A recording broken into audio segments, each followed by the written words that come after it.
Olá, mulheres! Hoje é a nossa leitura 118 de 365 dias. Daremos continuidade à leitura no livro de Juízes, capítulo 8, a partir do verso 22. Vamos juntas? Então os homens de Israel disseram a Gideão: Domine sobre nós tanto você como seu filho e o filho de seu filho, porque você nos livrou do poder dos midianitas. Porém Gideão lhe disse: Não dominarei sobre vocês, nem tampouco meu filho dominará sobre vocês. O Senhor Deus dominará sobre vocês. E Gideão continuou: Mas quero fazer um pedido, que cada um de vocês me dê as argolas do seu despojo. É que os medianitas tinham argolas de ouro, pois eram ismaelitas. Então eles responderam: De bom grado as daremos. E estenderam uma capa, e cada um deles colocou ali uma argola do seu despojo. O peso das argolas de ouro que pediu foi de uns 20 quilos de ouro, sem contar os ornamentos em forma de meia-lua, os pendentes e as roupas de púrpura que os reis dos midianitas usavam, e sem contar os ornamentos que os camelos traziam ao pescoço. Disso, Gideão fez uma estola sacerdotal e a pôs na sua cidade em Ofra. E todo Israel se prostituiu ali, adorando essa estola. E isso veio a ser um tropeço para Gideão e toda a sua casa. Assim, os midianitas foram subjugados pelos filhos de Israel e nunca mais levantaram a cabeça. E a terra ficou em paz durante 40 anos, nos dias de Gideão. Jerubaal, filho de Joás, retirou-se e ficou morando em sua casa. Gideão teve 70 filhos, todos provindos dele, porque tinha muitas mulheres. A sua concubina, que morava em Siquém, lhe deu também à luz a um filho, e ele lhe deu o nome de Abimeleque. Gideão, filho de Joás, morreu em boa velhice e foi sepultado no túmulo de Joás, seu pai, em Ofra, cidade da família de Abiezer. Depois que Gideão morreu, os filhos de Israel voltaram a se prostituir com os Baalins e puseram Baal-Berite por Deus. Os filhos de Israel não se lembraram do Senhor, seu Deus, que os havia livrado do poder de todos os seus inimigos ao redor. Também não usaram de bondade com a casa de Jerubaal, a saber, Gideão, segundo todo o bem que ele tinha feito a Israel. Daremos continuidade agora em Juízes, capítulo 9, a partir do verso 1. Abimeleque, filho de Jerubaal, foi a Siquém, aos parentes de sua mãe, e falou com eles e com toda a geração da casa de seu avô materno, dizendo: Peço-lhe que perguntem a todos os cidadãos de Siquém: O que é melhor para vocês? Que 70 homens, todos os filhos de Jerubaal, dominem sobre vocês, ou que vocês sejam dominados apenas por um? Lembrem-se também de que eu sou osso e carne de vocês. Então os parentes de sua mãe falaram a todos os cidadãos de Siquém todas aquelas palavras, e o coração deles se inclinou a seguir Abimeleque, porque disseram: É nosso irmão. E deram-lhe 70 peças de prata da casa de Baal-Berite, com as quais Abimeleque contratou uns homens levianos e atrevidos que o seguiram. Foi à casa de seu pai em Ofra e matou seus irmãos, os filhos de Jerubaal, 70 homens sobre uma pedra. Porém, Jotão, o filho mais moço de Jerubaal, escapou, porque havia se escondido. Então se reuniram todos os cidadãos de Siquém e todo o Bet-Milo. Foram e proclamaram Abimeleque rei, junto ao carvalho memorial que está perto de Siquém. Quando soube disso, Jotão foi e se pôs no alto do monte Gerizim, e em alta voz gritou, dizendo: Cidadãos de Siquém, escutem o que vou dizer, e Deus escutará vocês. Certa vez, as árvores foram ungir para si um rei. Disseram à oliveira: Reine sobre nós. Porém a oliveira lhes respondeu: Deixarei eu o meu óleo, apreciado por Deus e pelos homens, para dominar sobre as árvores? Então as árvores disseram à figueira: Venha você e reine sobre nós. Porém a figueira lhe respondeu: Deixarei eu a minha doçura, o meu bom fruto, para dominar sobre as árvores? Então as árvores disseram à videira: Venha você e reine sobre nós. Porém a videira lhe respondeu: Deixarei eu o vinho, que agrada a Deus e os homens, para dominar sobre as árvores? Então todas as árvores disseram ao espinheiro: venha você e reine sobre nós. E o espinheiro respondeu às árvores: se é verdade que querem me ungir rei sobre vocês, venham e se refugiem debaixo da minha sombra.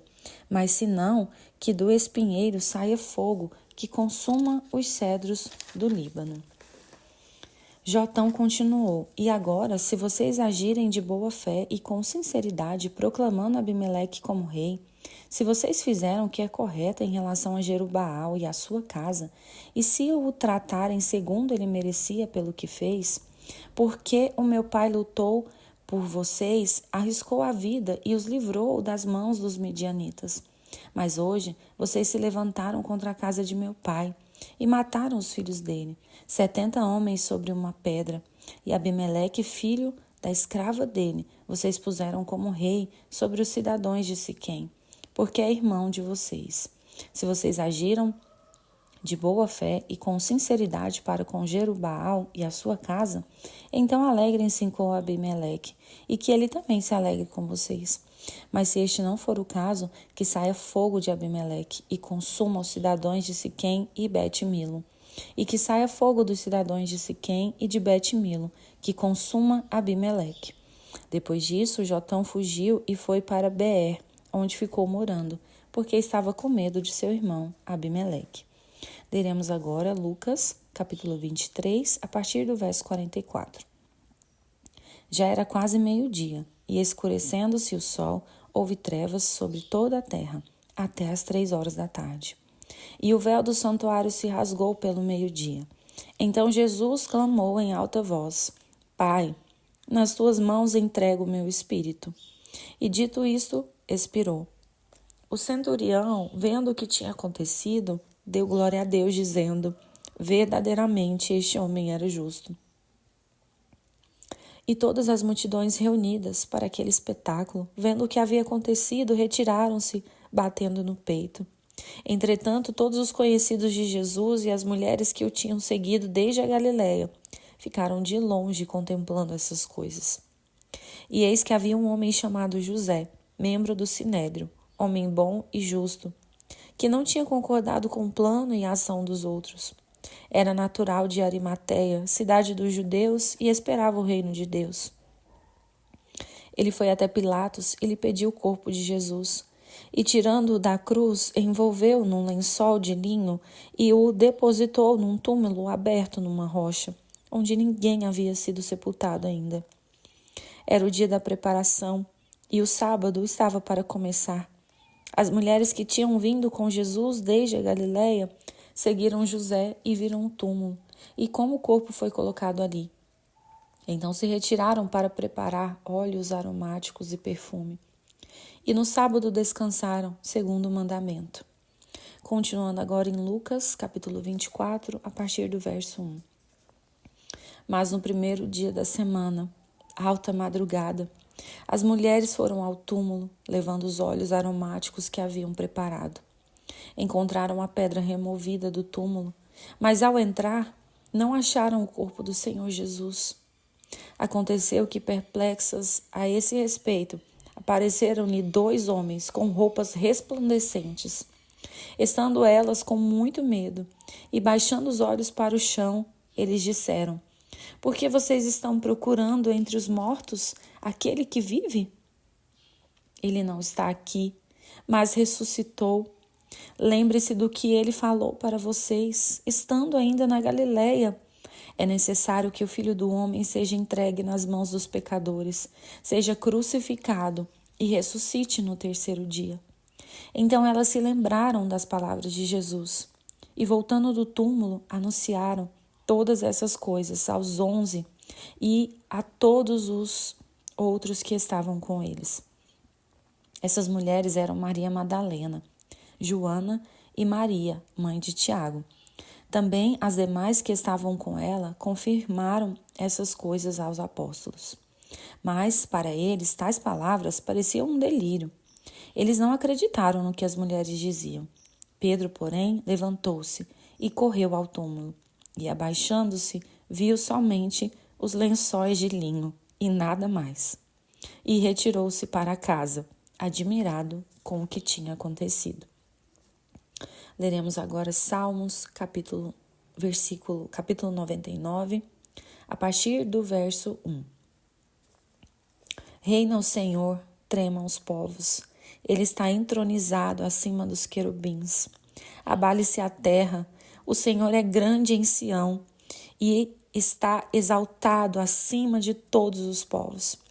Celebrem eles o teu nome, grande e tremendo, porque és santo. És rei poderoso que ama a justiça. Tu estabeleces o direito, executa o juízo e a justiça em Jacó. Exaltem o Senhor nosso Deus e prostrem-se diante do estrado de seus pés. O Senhor é santo. Moisés e Arão entre os seus sacerdotes e Samuel entre os que lhe invocam o nome, clamam ao Senhor, e ele os ouvia. Falava-lhes em coluna de nuvem, eles guardavam seus mandamentos e a lei lhes tinha dado.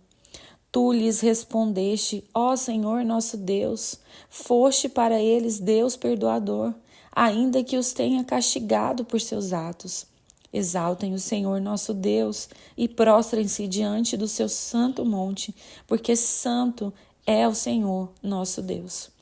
E para finalizar, Provérbios, capítulo 14, a partir do verso 9 e 10. Os insensatos zombam do pecado, mas entre os retos há boa vontade. O coração conhece a sua própria amargura e da alegria que ele sente, os estranhos não poderão participar.